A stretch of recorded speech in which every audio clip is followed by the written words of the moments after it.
Good morning. Welcome, newcomers, members, and friends to our worship service at Central Unitarian Church. My name is Josef, Machac, and I will be your worship associate this morning. My wife and I first came to CUC 30 years ago at the invitation of our friends and neighbors who were longtime CUC members. We have been coming to CUC regularly since then for the past 30 years, along with our daughters who grew up in our RE program. My wife and I continue to be heavily involved in multiple CUC activities, including children's RE, adult RE, Spring Fling, Outreach Auction, Women's Alliance, and the Partner Church Committee. CUC is an inclusive community of all ages, which embraces diversity in identity, expression, and spiritual belief. Many of our members and friends find inspiration, hope, and renewal with us. We hope that you find something meaningful about our service today. If you are visiting us in person, please be sure to say hello to one of our welcome hosts, Susan Gempler and Stuart Couch. Am I leaving somebody out? I guess. Oh, I see. Well, we all have to multitask very often. If you are visiting us online, we invite you to sign our guest book by providing us with your name and contact information. The link for the guest book has been provided in the chat at the bottom of your screen. We are grateful for all those helping to make the service happen, including the Reverend Andrée, Matt Anderson, and our technical team, Phil Sosinsky and John Freund. We invite you to stay after service for coffee, and I know there's coffee because I can already smell it. With conversation and connection in this our space. As we prepare to begin our service this morning, we ask all to please silence your electronic devices, cell phones, beepers, faxes, and printers, and other noise-making devices. For those of you online, we encourage you to have your own chalice ready to light it as we light our own chalice here in our worship space. There are several special announcements this morning. We will be hosting a congregational conversation here at the Westwood Women's Club on Saturday, December 2nd at 10:30 a.m. During this meeting, our design team will be providing a full update on the progress of our new building. We encourage all of you to attend not only to receive these updates, but to provide input on this subject. In the meantime, see updates from the leadership team in our November bulletin, which was distributed this last Friday. Included in the bulletin is a list of sub-teams forming around the building design. We do need more volunteers to help with a whole variety of tasks associated with designing our building. This is an exciting yet extremely large project as we move forward with creating our new spiritual home at 36 Bergen Street here in Westwood. If you have any questions, please see our design team project manager, Michelle Mount. Another announcement is that the membership committee is collecting non-perishable food throughout the month of November for Westwood Cares. Food is a human right and is an immediate and tangible way to help someone. We accept donations of non-perishable food in jars, cans, bottles, and sealed packets. I would now like to invite Jeff Merrigan up here to the podium to share an announcement about this year's outreach auction.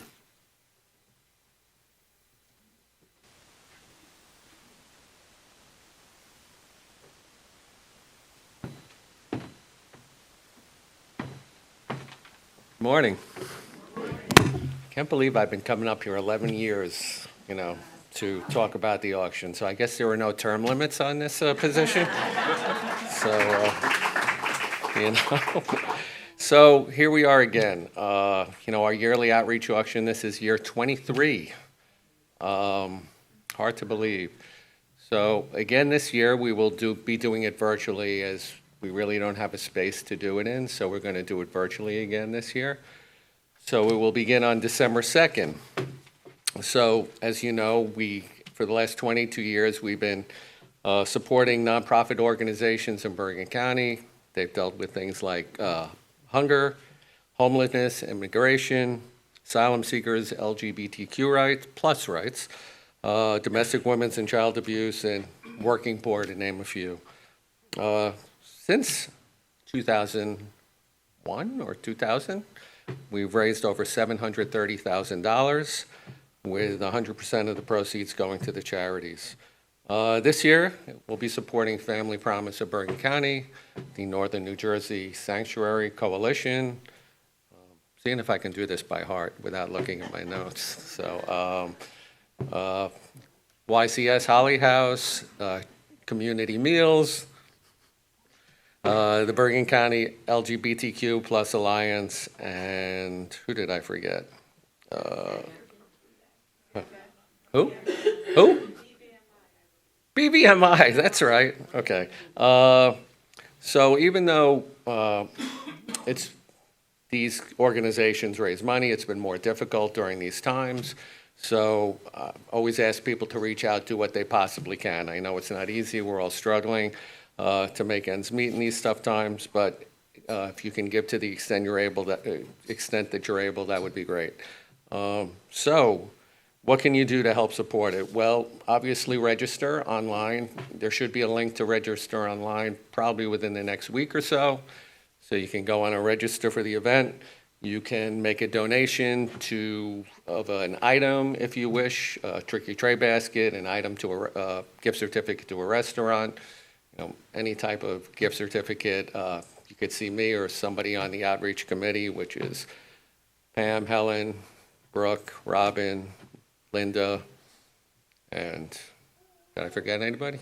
So see any of us. But, all I ask that you tell your friends, your loved ones to please come and help raise money for these organizations. The reason I keep doing this is because this is such a great community, right? And you guys have always supported these organizations. So it makes it easy for me to come up here and ask you. I mean, sometimes it's difficult to ask people for money and donations. It's not an easy ask, but you guys have always been so supportive, and so I'm asking you one more time to please support the auction. So, Carol, it's nice to see you. I haven't seen you in a while. Good to see you, Carol. So happy to see you. So, there'll be announcements in the newsletter. There'll be an email going out to people. We'll certainly remind people over the next 4 weeks. But it's a labor of love for me. I mean, it's a way I can give back, so in some small way. So I'm hoping you'll support me in what I want to do, and have a great day. And nice to see you all. And I'll see you again next year.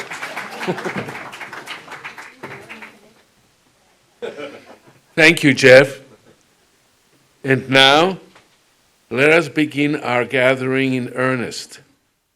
Please turn to a person near you and offer them a warm welcome.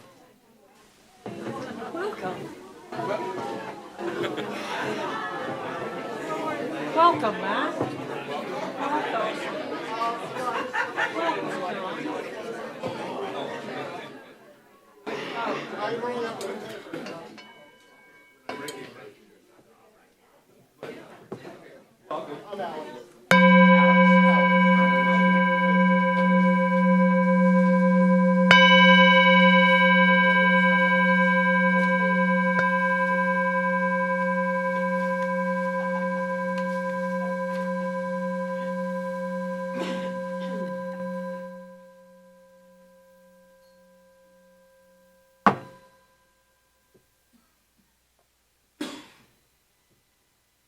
Our opening words this morning are by the Reverend Gretchen Haley. The story goes that once there was a wise woman traveling through all the mountains. One day she found a precious stone in a stream.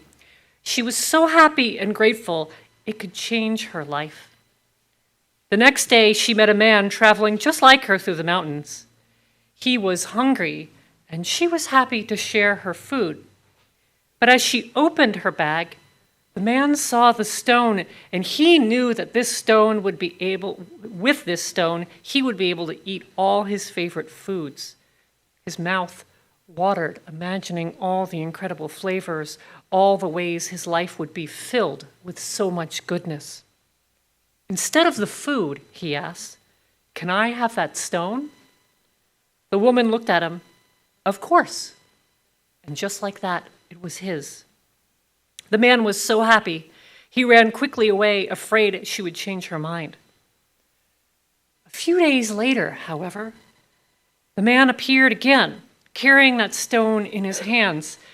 "Take it back," he said. "Instead, I hope you can give me something even more precious than this precious stone.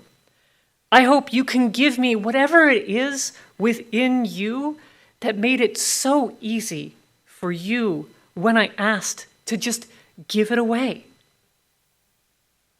In this place, for this hour, we are all trying to learn how it is when we are asked to trust, to love, to give of ourselves, to share of our blessings, that we can say an easy and great yes. And also, we are here to remember we all carry with us a precious stone that is this great blessing, this gift that is ours, this gift that we long to offer the world. That is in our giving will bless us all the more.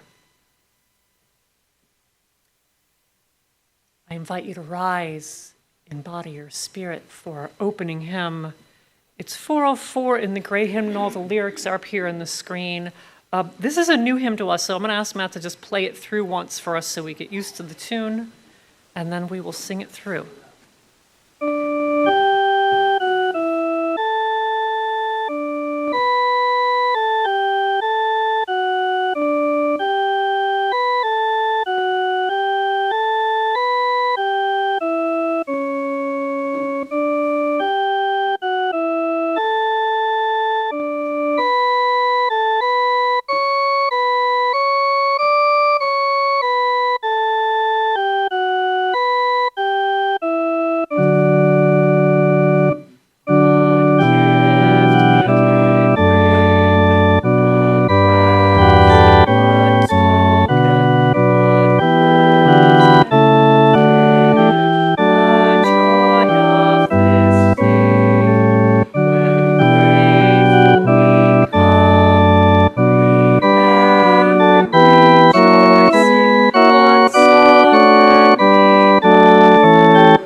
Please repeat the chalice lighting words after me. We light this chalice to remind us of our dreams, to nourish our heart, mind, and spirit, to work towards a better world for all, to embrace the whole of our human experience, to honor our past and our gifts of the present, to create a community where each of us may find healing, transformation, and hope.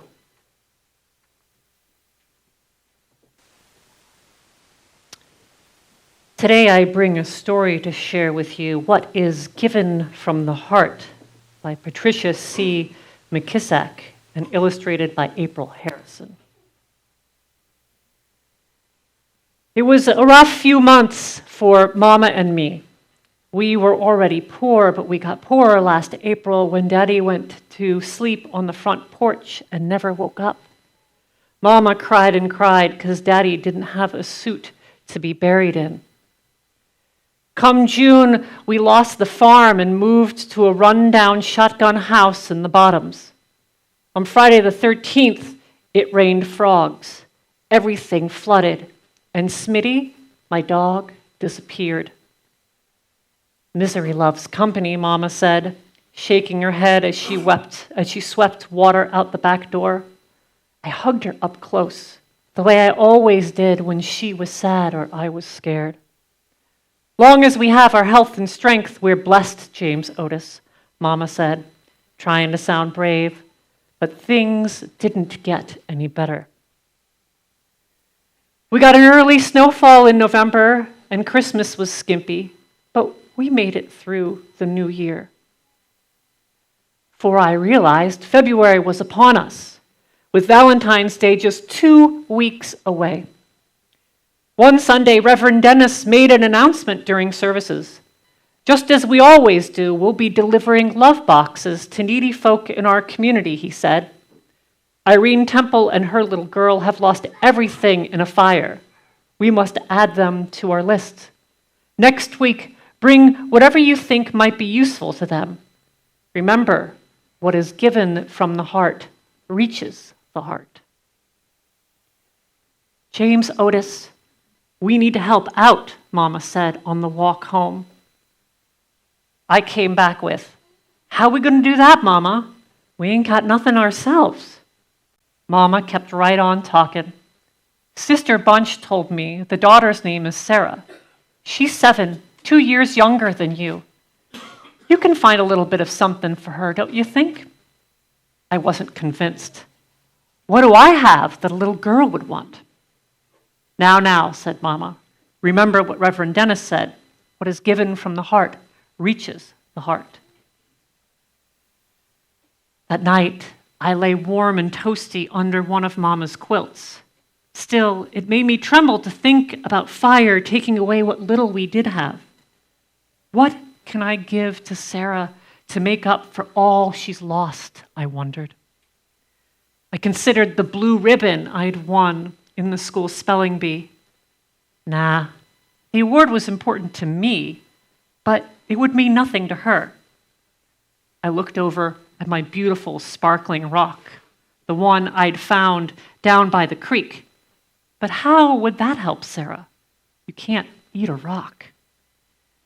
Unable to come up with anything good, I pulled the covers over my head and I drifted to sleep. Come morning, I found Mama in the kitchen, busy sewing. I know if we had a fire, I would miss my aprons, Mama explained, so I've decided to make Mrs. Temple one. But Mama, you're using your white tablecloth, the only nice thing you have. James Otis, I'm stitching with a loving heart. My hope is that this apron will give as much joy to Mrs. Temple as the tablecloth has given to me. That made me study harder on what I could contribute. Maybe Sarah would like something to play with, like my whistle from Dexter Benson's birthday party, but my spit was all over it. What about my crayons? I drew so many pictures with them, even though the black, pink, and dark blue were missing. No way. I can't give her my used crayons. And I couldn't give her my pencil, which was just a knob and not much of an eraser left either. As time flew towards Valentine's Day, I fretted more and more. I considered giving Sarah a puzzle.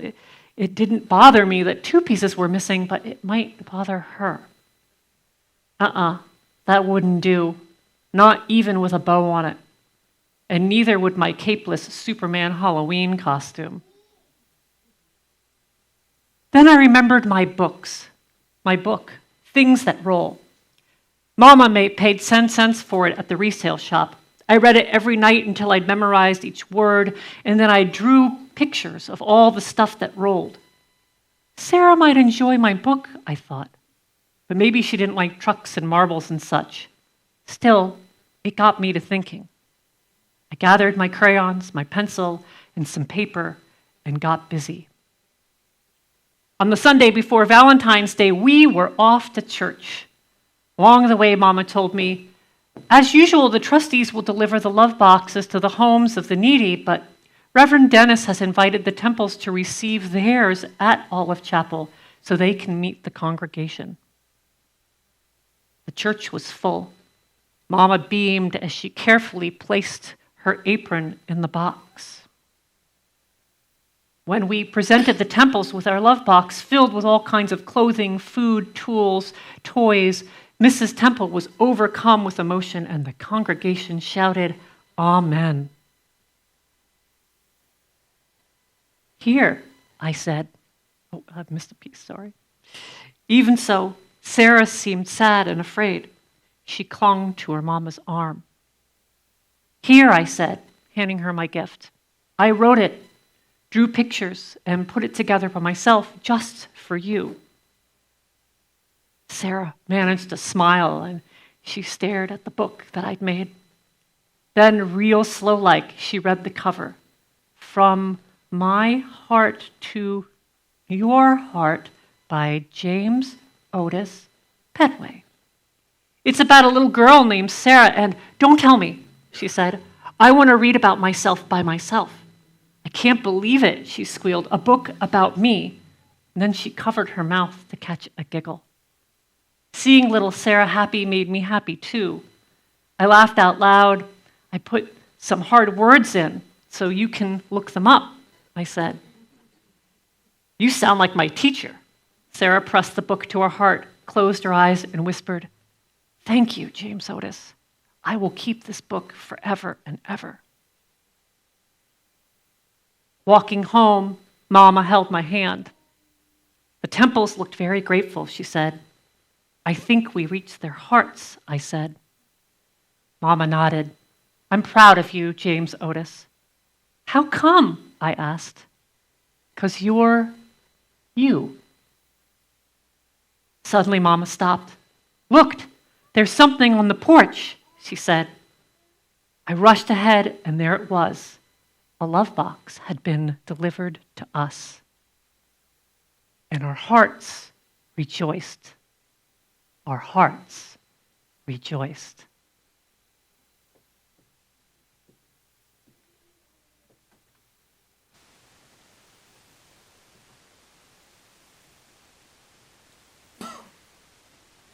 We are able to fulfill our mission here at Central Unitarian Church through the generous contributions of our members and friends.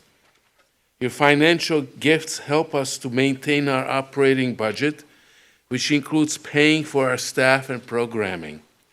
If you are capable of making a financial contribution today, your gift will help ensure that CUC continues to be a vital part of our lives and our community. Our offering will now be gratefully received.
Please repeat with me these dedication words.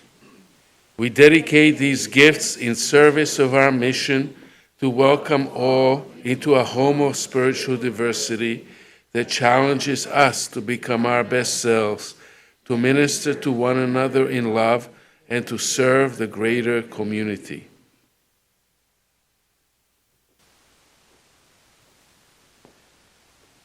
Now we take time to share with each other our joys and sorrows, something we do each week as a way of caring for each other. I have a couple of joys and sorrows here that were submitted through our joys and sorrows table, which, just so you all know, has moved to the front of the sanctuary, so it's part of the service, but I think some folks might not know where it is when you come in on Sundays. So just as a reminder, it is here. For those online, if you have joy or sorrow to share today, please take a moment to share it in our chat right now, and I will read it out loud in a few moments. I'll also give an opportunity for all of you to share the names of anybody else you're holding in your heart today. But let us begin by taking a deep breath together, breathing in a breath of life,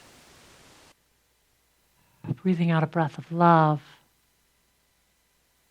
and entering into a space of holy listening as we share today the joys and sorrows of this community for Sunday, November 5th, 2023. May all these joys and all these sorrows, both spoken and unspoken, be held together by us with love as we enter into a moment of silence.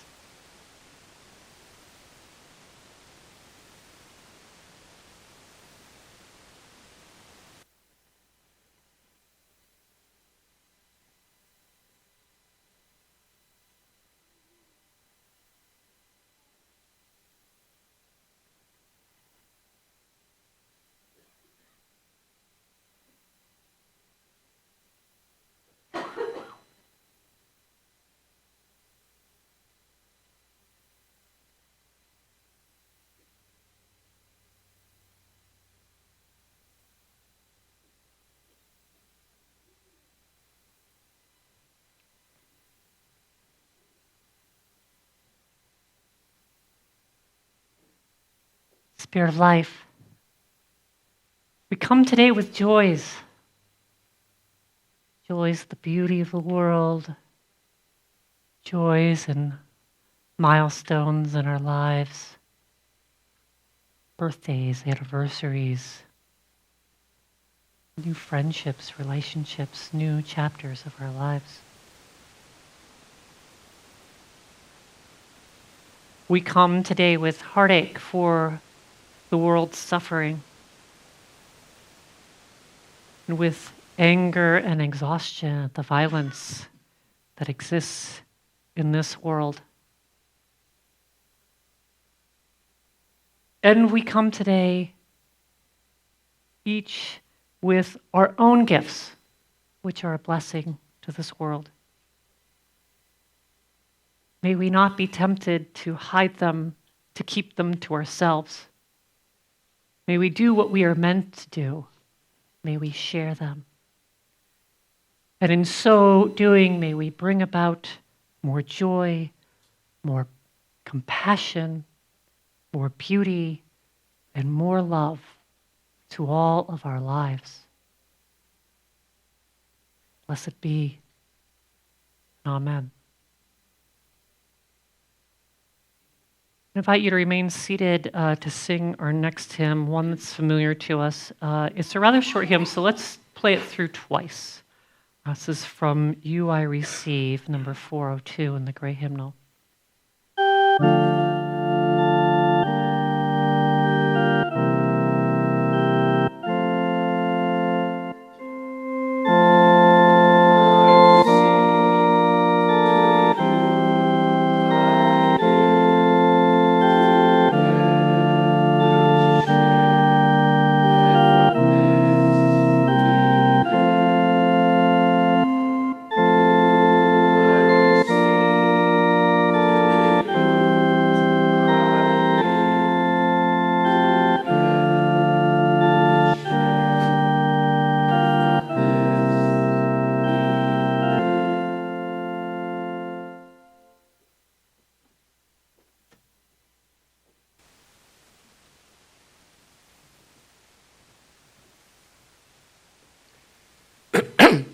Our reading this morning is by Arizona Poet Laureate Alberto Rios. When giving is all we have. One river gives its journey to the next. We give because someone gave to us. We give because nobody gave to us. We give because giving has changed us. We give because giving could have changed us. We have been better for it. We have been wounded by it. Giving has many faces. It is loud and quiet, big though small, diamond in wood nails. Its story is old, the plot worn and the pages too. But we read this book anyway, over and again. Giving is, first and every time, hand to hand, mine to yours, yours to mine. You gave me blue and I gave you yellow. Together we are simple green. You gave me what you did not have, and I gave you what I had to give. Together we made something greater from the difference.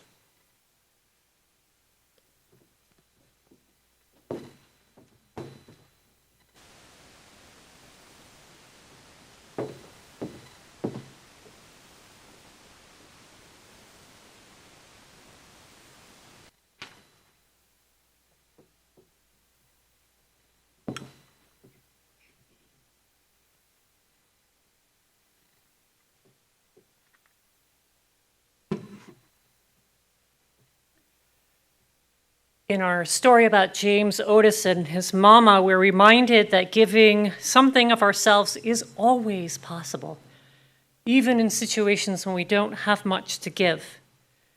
Generosity is not about doling out riches.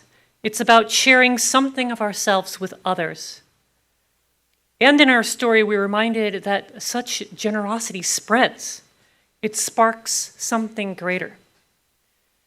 Alberto Rios, in the poem that Josef just read for us, also points out this idea of generosity spreading in his poem. He starts the poem, "One river gives its journey to the next." And he ends the poem with, "You gave me what you did not have, and I gave you what I had to give. Together, we made something greater from the difference." Giving from the heart, no matter what we have to give, generates a sense of connection and mutuality in us and those around us.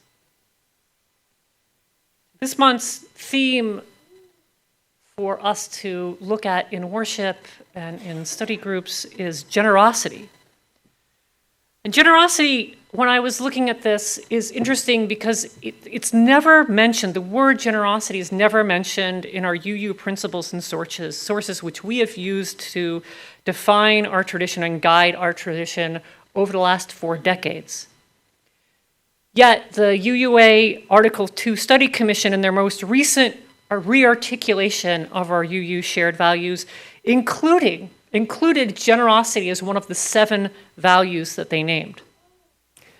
Their proposed language around generosity states, "We cultivate a spirit of generosity, of gratitude and hope. We covenant freely and compassionately to share our faith, presence, and resources. Our generosity connects us to one another in relationships of interdependence and mutuality." So this kind of generosity goes far beyond kindness. It's a way of being that serves as a counterforce in a world of increasing polarization, authoritarianism, and nationalism that fuels a mentality of scarcity where some proclaim me first or my tribe first. And that's where the power exists in naming generosity as one of our Unitarian Universalist values. It serves as a counterforce to those forces we're seeing happening in the world right now. Now, generosity exists in many forms throughout faith traditions of the world. There is no one way to practice generosity. as Riel states in his poem, "Giving has many faces." And during our monthly soup lunch that I host with Pastoral Care every month, we had that this last Wednesday, and we shared together, those of us that gathered, personal stories of generosity. And many members who shared during that lunch stated that generosity goes far beyond material objects. And some folks said we can indeed give of ourselves. And this reminds me of early 20th century philosopher, activist, and mystic Simone Weil, who wrote, "Attention is the rarest and purest form of generosity." Attention is the rarest and purest form of generosity. To her, attention, paying attention to something, focusing on something, was a form of prayer. It serves as a reminder to deepen our connection, whether it's to the divine or whether our deepening our connection to each other. In her writing, she suggested such generous attentiveness could be practiced by turning to our neighbor with open minds and open hearts and asking, "What are you going through? What are you going through?" Such a form of generosity, I think, is sorely needed in this world right now. And this underscores its importance as a religious value. If it remained too superficial and unable to bring about some of the transformation we wish to see in this world, there would be no need for us to name generosity as a religious value or to embed it in religious practices. After all, practical religious values should be one that the world desperately needs, and we humans can play a role in providing. So in this spirit of the need for generosity and the belief in it as a religious value, I would like to actually examine generosity in light of the conflict that is being referred to as the war between Israel and Hamas. As the war continues into its 5th week, we are not only witnessing a growing humanitarian crisis, but we're also witnessing a continuation of the polarization in our society. And it's specifically this polarization to which I'd like to speak today. This war is being discussed in many circles as if there are only two sides, pro-Israeli or pro-Palestinian. And we've been experiencing such polarization in increasing ways over the last decade as it relates to many different struggles. The struggles for reproductive rights, LGBTQ+ rights, immigrant rights, and racial equality. These are just to name a few. And there's an increasing tendency to shape these issues as if there are only two sides, and you're either for us or you are against us. And what this does is it flattens these complex issues and creates little room for nuance. One of the ways specifically that I fear this is playing out is through the misuse of the calling out of oppressions, calling out of racism, misogyny, and transphobia, for example. Now, calling someone out is an important tool, especially when you're naming systemic oppressions that might not readily be apparent to all of us who are living our lives inside that system. For example, naming an act or a way of thinking or a policy as racist builds awareness of how racism affects us all. But calling out is a tool, and calling out, as with any tool, can be misused or overused. And one of the ways this shows up is by calling out someone for a transgression and then shunning them, pushing them out of a group. Some refer to this as cancel culture. Now, this extreme tactic of calling out and canceling someone is necessary in certain cases of harm in order to hold a perpetrator of harm accountable and in order to protect others from being harmed.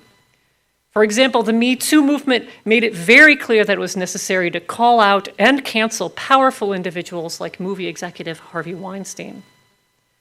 However, these approaches are starting to be used against people trying to speak out about a particular issue.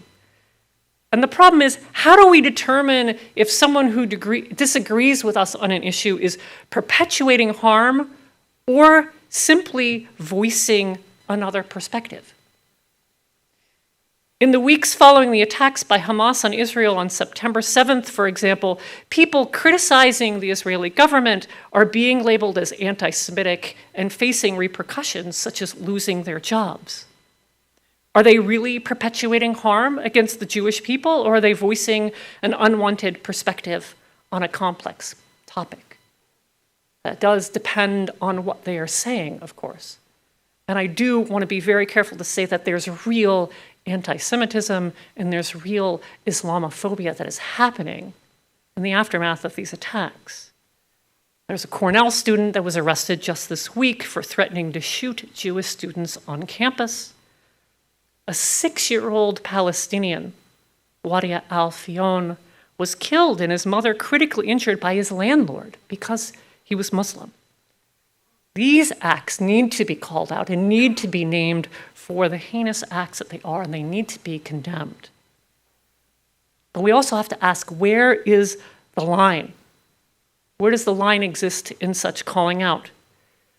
Calling out political dissent and disagreements over a conflict in Israel which has deep history for Jews, Muslims, Gazans, and Palestinians only increases the polarization in our society by flattening the very real nuances of the situation and insisting that there are only two sides of the conflict. For example, to call out criticisms of the Israeli government as anti-Semitic actually treats all of the Jewish diaspora as a monolith. In reality, there are Jewish Zionists and anti-Zionists and non-Zionists and liberal Zionists, all with various points of view on the war. Many Israelis and Jews around the world have been critical of Prime Minister Benjamin Netanyahu and his right-wing Likud party, the very leaders who are choosing how to react to the October 7th attack by Hamas. And there are groups like Jewish Voices for Peace who have loudly called for a permanent ceasefire and the delivery of humanitarian aid to Gaza. To remove this complexity from the dialogue by carving people out into sides is the opposite of generosity. It promotes a scarcity mentality and creates a toxic environment which makes finding a path forward impossible unless you choose one side over the other. There was an op-ed piece that speaks exactly to this just this week in the New York Times. It was written by two university professors who teach public policy, Dr. Amani Jamal, who's the dean of the Princeton School of Public and International Affairs, and Dr. Karen Yarhi-Milo, who is the dean of Columbia University's School of International and Public Affairs. One of these deans comes from a Palestinian family displaced by war. The other served in the Israeli military intelligence before a long career in academia. And as I said, both are deans of public policy schools. They share their alarm at the polarizing language of college campuses in particular, and also within society. They write, faculty and students on some campuses across the country have reported feeling unsafe in light of verbal and physical attacks. Activist groups and even student groups are screaming past one another instead of listening and engaging with the other side. The polarizing talk in media, political, and campus circles creates an environment lacking in sophistication and nuance. And they're clear to point out that condemnation of the October 7th massacre of Israel civilians by Hamas and calling it out as an act of terrorism shouldn't never be avoided at the risk of offending Palestinians and their supporters. And they add, calling out Israel for bombing the civilian areas of Gaza shouldn't be avoided out of risk of offending Israelis and their supporters. They go on to state, while campus groups and all Americans enjoy freedom of speech, educators at universities must respond to speech that is harmful, hateful, and untrue or lacking nuance or historical context. Free speech only works, they write, when there is vigorous counter-speech. As deans, we also know that this this volatile political environment, we must ensure that our campuses have places where each side can air their opinions and even come together and hold difficult conversations without fear of retaliation. And I would argue that religious institutions hold a similar obligation. And I would argue that such an obligation is a form of generosity, especially when you consider that in addition to generosity, the values of equity, interdependence, and pluralism have also been named by the Article 2 Study Commission as UU values. And if we, as Unitarian Universalists, truly believe we are interdependent and therefore need to work towards a pluralistic and equal society, we need the form of generosity we are talking about today.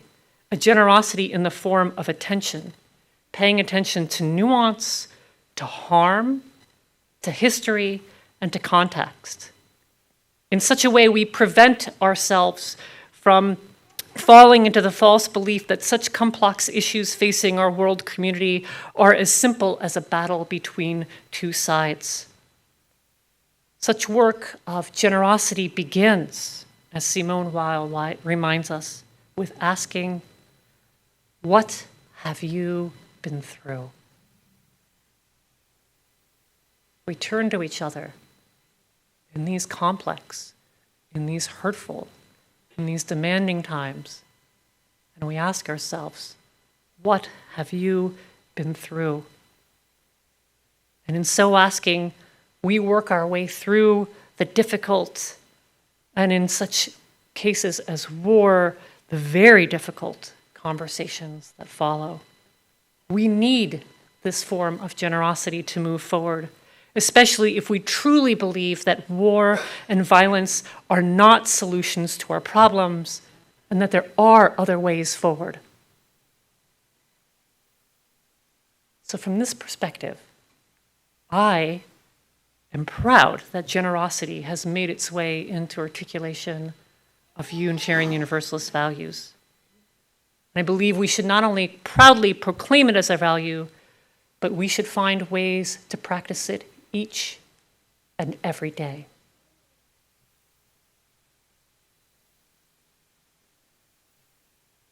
I invite you into a moment of reflection on that. How might you practice generosity? I'm going to ask Matt to play a little music that'll lead into our next hymn. But for now, meditate on this. How might you practice generosity?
While the chalice is being extinguished, please say these words with me.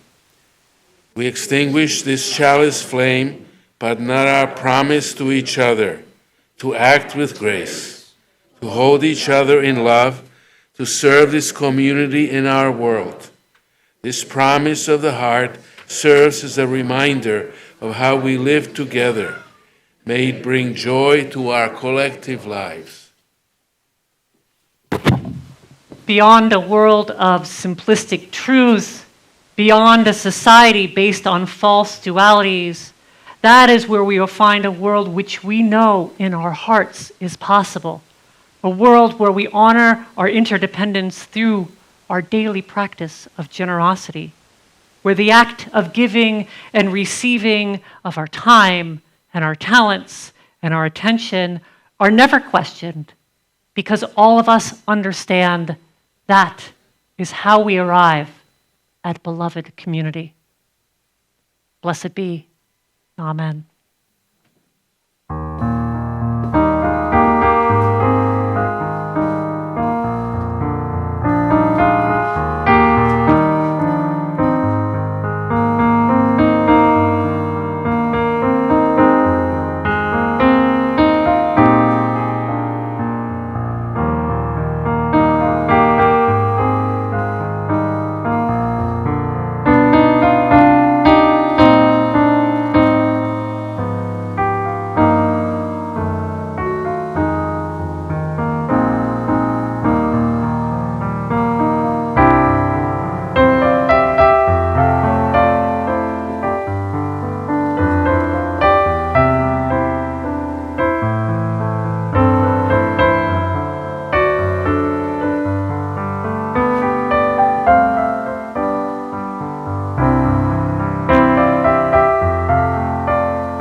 Thank you, Matt, for the lovely music today. Thank you, Josef, for being my worship associate. Thank you to John and Phil. Please stay and join us for coffee and conversation in this space. For those of you that are staying for the UUA study read discussion, we'll be meeting up here towards the stage at around 12. So, thank you.